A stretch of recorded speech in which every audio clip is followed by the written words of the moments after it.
Hey everybody, it's Dave here from Dragonhill Games, and you're watching This Week in MTG Finance. As always, and before we get started, I want to thank MTG Stocks for allowing us to use graphical information for the purposes of this video. Well, Commander Legends is right on top of us, and as you can imagine, it's having a huge impact on the market. So let's dive right into our top 10 list, and we're going to start right here with Birds of Paradise, specifically the 7th edition printing. This particular printing is up 42% this week to north of $15. A few things to take note. Of course, Birds of Paradise has been printed a ton. It's been in a lot of core sets and various supplemental products. The 7th edition printing is the only version of this art besides the 8th edition printing. There's been a lot of different arts for Birds of Paradise, and all of the older versions of the printings are slowly starting to creep up. 5th edition, 6th edition, they're all around the $9, $10 plus mark. Birds of Paradise is a huge staple in every format that it's legal: modern, legacy, vintage, and then, of course, Commander. Coming in at number 9 this week, we have Roga of Kirk, up 54% to $67 even. Roga's on the reserve list, and he's getting a ton of attention lately because of his progeny, which has been spoiled from Commander Legends, and that would be Rograk, son of Roga. I actually did a little mini sort of top 10 deck tech on a Rograk. If you're interested, I'll put that up in the top right corner, and you can check that out. Roga of Kirk is on the reserve list, so that, of course, leads to a higher price point, but just kobolds in general are on the rise lately. There are several cards that are on the rise this week due to a specific Commander Legend spoiler, and that would be Obeka Brute Chronologist. This Grixis colored commander simply has tap, whoever's turn it is may end the turn. So of course, all of these cards that have a massive effect, but a huge sort of end the turn downside, something like Final Fortune, where you lose the game at the end of turn, are on the rise because you can use Obeka to just end the turn while these triggers are on the stack and essentially exile them and avoid paying all of these crazy end of turn costs. So our number 8 winner this week, Final Fortune, is up 88% to $19. Now this has had a few different printings. It had a couple of core set printings around 6th and 7th edition, and those versions are on the rise as well.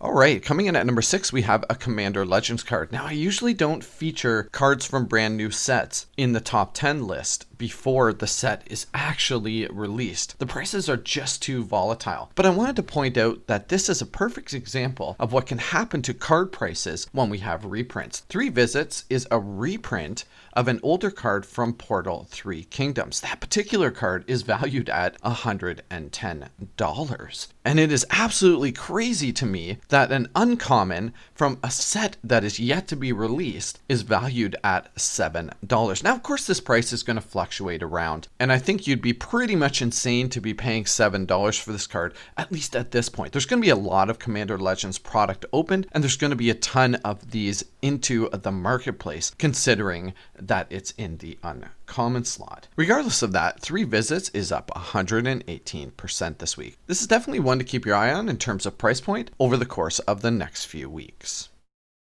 Taking up the number 6 slot this week, we have Cobalt Taskmaster, specifically the Legends printing, valued at $9.75, and this is up 126% this week. Kobolds are all the rage lately, as I mentioned earlier, because of Rograk, son of Roga. And you can actually get a time-shifted printing of this card for just 30 cents. So if you need one of these to add to your Cobalt deck, that is probably the best route to go. Here we have another Take the Turn spell in the number 5 spot, valued at $75. Last Chance is up 130% this week. Essentially, it's the same card as Final Fortune we mentioned earlier. The only difference being Last Chance is a sorcery. So there is that sort of little bit of downside. However, Last Chance is worth so much more because it was only ever printed in Starter 1999 and Portal, both really small print run sets, and it's never had another reprint. So the quantities of Last Chance that are out there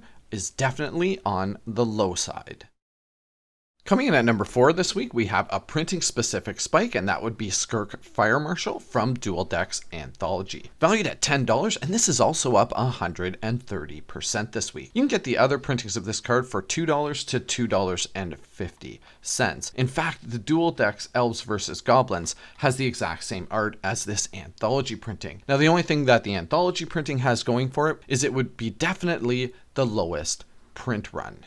Coming in at number 3 this weekend, also up 130 cents to nearly $5, is Overabundance from Invasion. It's the only printing of this card, but it's not on the reserve list, so keep that in mind. This is getting a lot of attention right now because of a brand new Commander spoiler, and that would be Yurlok of a Scorch Thrash. Yurlok causes everyone to lose life whenever they don't spend their mana. That's right, if you have unspent mana and it expires, you lose life equal to the amount of expired unspent mana. So Overabundance seems like a perfect fit for this deck, because why not tax players when they tap for mana as well as when they don't spend it?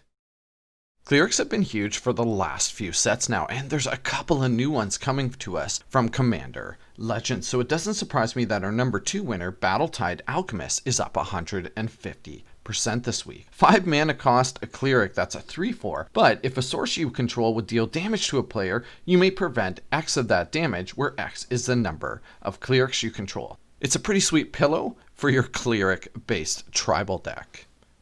And our big winner this week, up 350% to $13.50, is a Psychic Vortex from Weatherlight. Reserve list card, and we mentioned Obeka Brute Chronologist earlier in the list, and that's the new Commander Legends commander that can tap to end the turn at instant speed. So of course cards like Psychic Vortex are perfect fits for that deck. With a cumulative upkeep of draw a card, you're going to be quickly going through your deck. And at the end of each of your turns, you have to sacrifice a land and discard your hand. Not if we have our commander in play.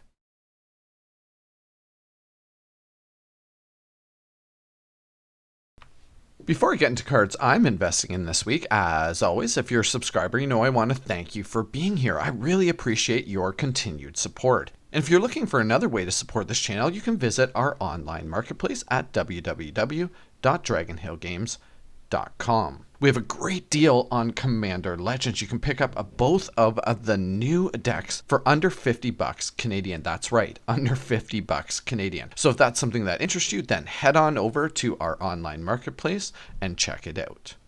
I've had Terrain Generator on my list of recommendations in the past. One is around the $2 mark, and I'm throwing it up there again. This is a card that just continuously climbs in value. They don't seem to be reprinting it. Now, that's not saying, of course, that they won't in the future, but it's just a really good, solid card for Commander. The original Nemesis printing is valued around the $3.50 mark, and all of the other printings are significantly higher. The Dual Decks Jace vs. Chandra is around $5.50, and the anthology version is over $11. Now, these are leading indicators that the price of the Nemesis printing is going to continue to play catch up.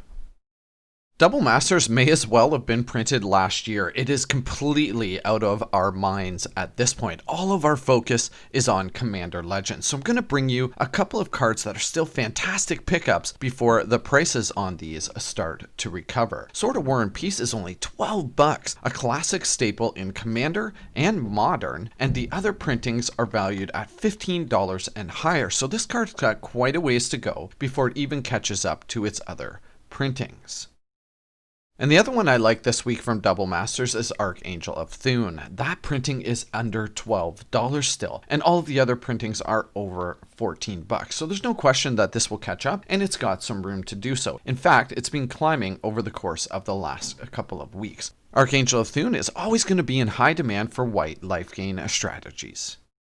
I got a double shot of Spec Plays for you guys this week. That's right, it's a couple of the courts from the new Commander Legends, and that would be Court of Cunning and Court of Ambition. I actually like all of the courts, but the blue and the black one I think are undervalued even at these prices today. The green one is fantastic, but it's already around the $10 mark. So that's one for me that I would keep my eye on before looking to invest in. I think the price is going to come down actually on all of these, but probably significantly on on the green one once a bunch of these packs start getting opened. I really like Court of Cunning. For 3 mana, when it enters the battlefield, you become the monarch, and at the beginning of your upkeep, any number of target players mill 2 cards. If you're the monarch, instead those players mill 10 cards. So of course you can use this to mill yourself if that's some sort of strategy you're going for with something like Jace. Or you can run a mill strategy milling away your opponent. So this card has multiple options that go along with it. And I really think that with all of the awesome cards from Commander Legends, that cards like this just aren't getting enough attention. The other one we have is Court of Ambition. So this one, like with all of the courts, when it enters the battlefield, you become the monarch. And at the beginning of your upkeep, each opponent loses 3 life unless they discard a card. Now, of course, if you're the monarch, instead that doubles up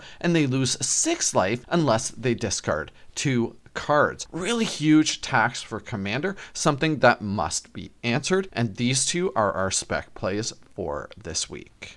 Alright, I really hope you guys enjoyed this episode of This Week in MTG Finance. If you did, go ahead and smash that like button. It really helps me out. And I'm going to be doing a whole bunch of Commander Legend box openings in the coming couple of weeks. And thank you again to everybody who sponsored videos for that. So keep your eyes open for those, and we'll see you again soon.